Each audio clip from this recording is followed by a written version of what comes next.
महिला दिवस के अवसर पर मेरे साथ हैं डॉक्टर शालिनी सिंह। डॉक्टर शालिनी सिंह का पियर फिरोजाबाद उत्तर प्रदेश है। उनकी सफलता की कहानी ये है, 4 बहन हैं, चारों बहन पीएचडी हैं। पापा इनके प्रिंसिपल से रिटायर हुए हैं कॉलेज से, और इनके भी 2 बेटियां हैं। दोनों बेटी अच्छी पढ़ाई कर रही हैं। और सबसे बड़ी बात निकल कर ये आई, ना तो इनको पुत्र मोह है और ना ही इनको इनके पिता को।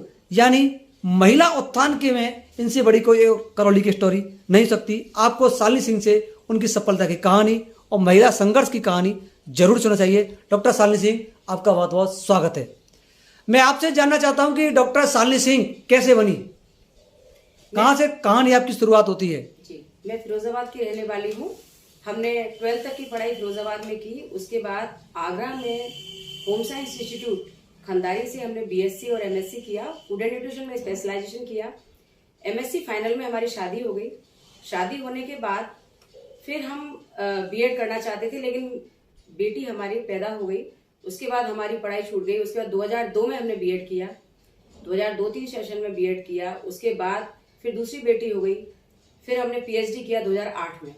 इस तरह से हमने जब बीएड और पीएचडी किया तो काफी परेशानी होती थी, क्योंकि बच्चे छोटे थे।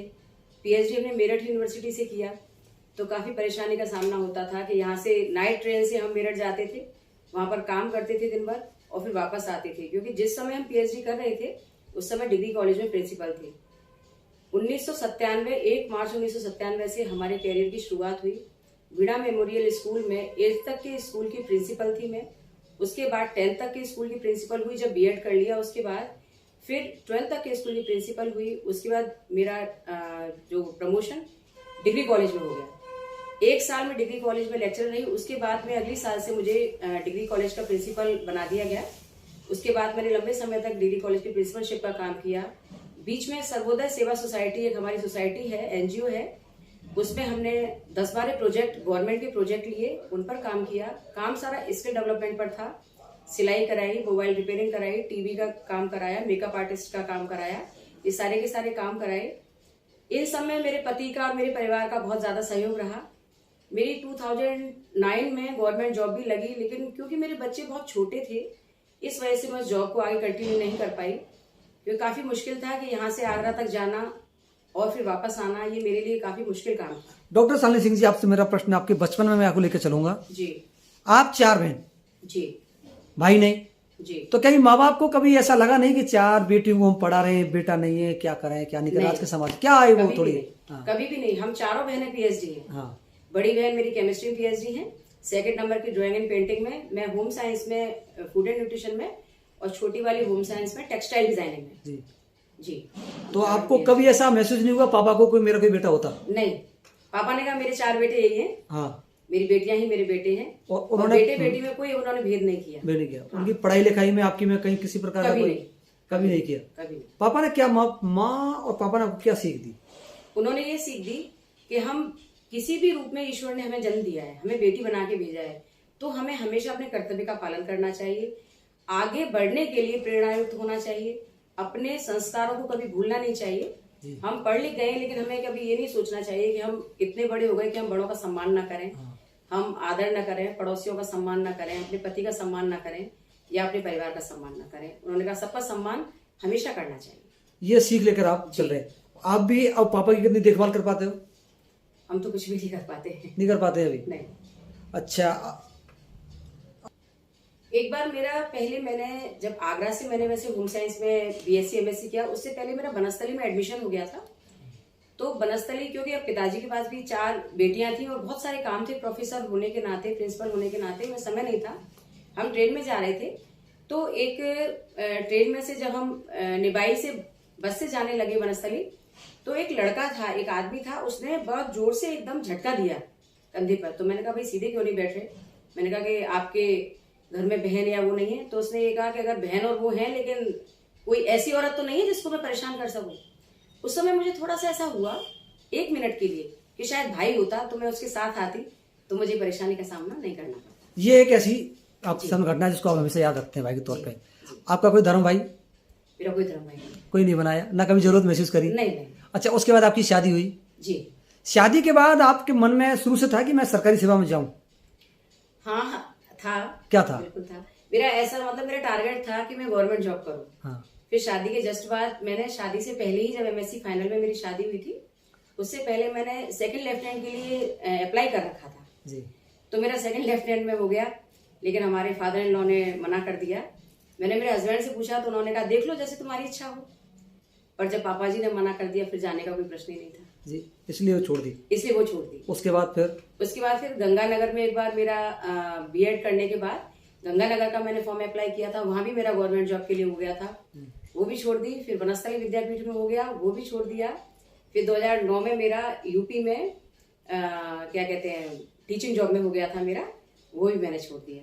सरकारी सर्विस के लिए एक स्टूडेंट बहुत मेहनत करता है, उसका एक सपना होता है, लेकिन लगातार आपने नौकरी छोड़ी, ये सब क्या है? परिवार क्यों की वजह से, बच्चों की वजह से, विशेष रूप से बेटियों की वजह से। हाँ। नहीं तो अब वो नौकरी करके भी तो संभाल सकती थी ना, उनको क्या दिक्कत था?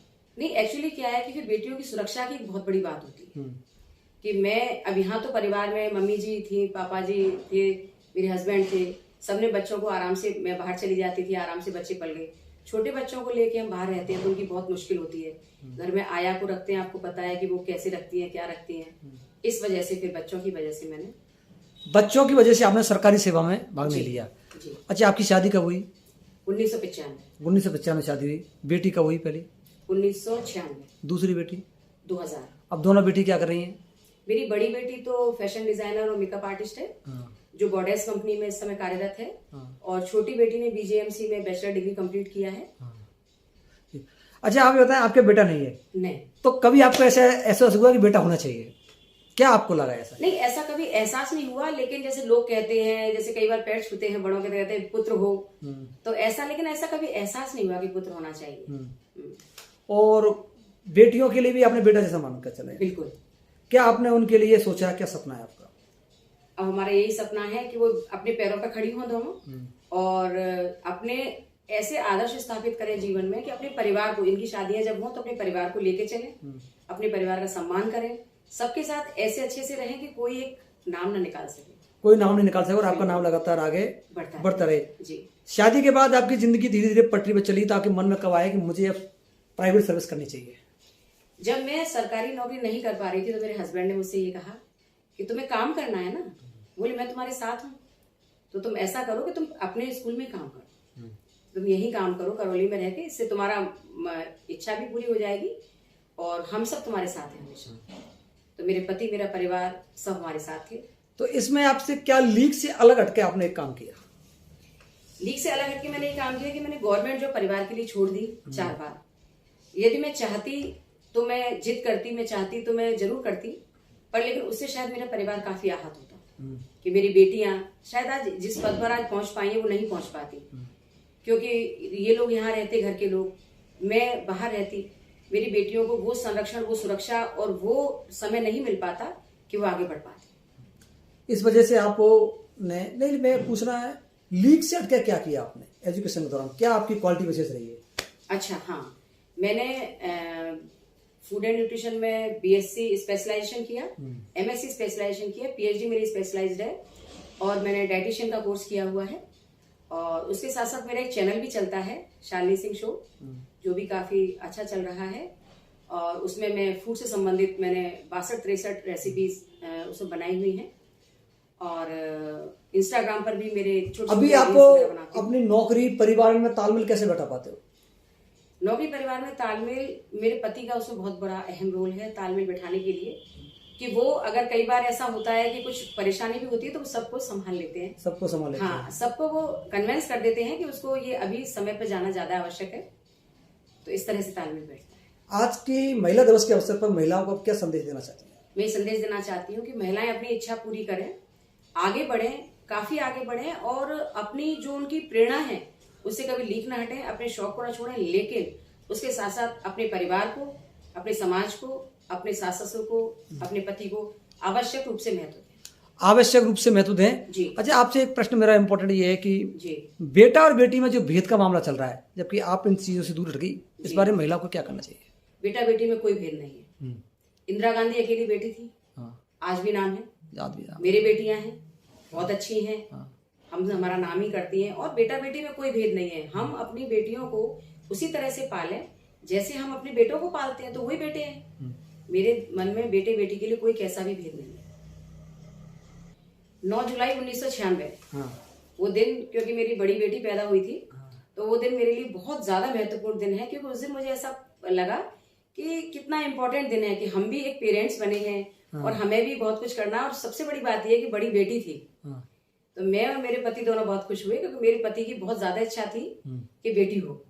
हाँ, तो हम दोनों बहुत खुश हुए और हमारे लिए ऐसा दिन था, ऐसा लगता था जैसे हम हवा में उड़ रहे हैं, जमीन पर बैठकर भी हवा में उड़ रहे हैं। तो हमारे लिए बहुत ज्यादा महत्वपूर्ण दिन। डॉक्टर शालिनी सिंह की सबसे बड़ी कमजोरी क्या है? मेरा परिवार कमजोरी है, और खासियत क्या है? ताकत भी मेरा परिवार है, कमजोरी भी मेरा परिवार है। ताकत भी परिवार है और कमजोरी भी परिवार है। इस पूरी चर्चा में आपने अपने पति का बहुत योगदान बताया, तो मैं चाहता हूं आपके पति भी एक बार कैमरा पर योगदान। मेरी सफलता में पूरा इनका योगदान है, क्योंकि मैंने अगर गवर्नमेंट जॉब छोड़ी तो मेरे पति ने मुझसे ये कहा कि तुम चिंता क्यों कर रही हो, मैं हूं ना, आप अपनी इच्छा भी पूरी करो, प्राइवेट जॉब भी करो। अगर ये ना होते मेरे पति, कोई और होता, तो शायद मैं आज इस मुकाम पर करौली के अंदर नहीं होती। आज पूरी करौली में शायद ही कोई बंदा ऐसा जो डॉक्टर शालिनी सिंह को नहीं जानता है। उसमें बहुत बड़ा योगदान मेरे पति का है। भैया, आप महिलाओं के लिए क्या संदेश देना चाहते हैं, हर महिला डॉक्टर शालिनी सिंह जैसे आगे बढ़े? मेरा देखिए कहना ये है कि महिलाएं आज की तारीख में किसी भी क्षेत्र में कम नहीं है पुरुषों से, और उन्हें कम नहीं आंका जाना चाहिए। तो मेरा तो यही कहना है या यही संदेश है कि वो अच्छे से मेहनत से काम करें। और अभी हम कुछ दिनों से देख रहे हैं कि थोड़ा सा महिलाओं के बारे में लोग कहते हैं अरे साहब उसने कोई झूठा केस कर दिया या मुकदमा कर दिया। तो इस तरह की चीजों से दूर रहें, झूठ से दूर रहें और सच्चाई के रास्ते पर चलें। संदेश ही संदेश में बहुत बड़ी बात बता दी है भाई साहब ने कि झूठ और फरेब से दूर रहना चाहिए। आप दोनों मेरे साथ जुड़े, आपके लिए बहुत बहुत शुभकामनाएं और बहुत बहुत धन्यवाद।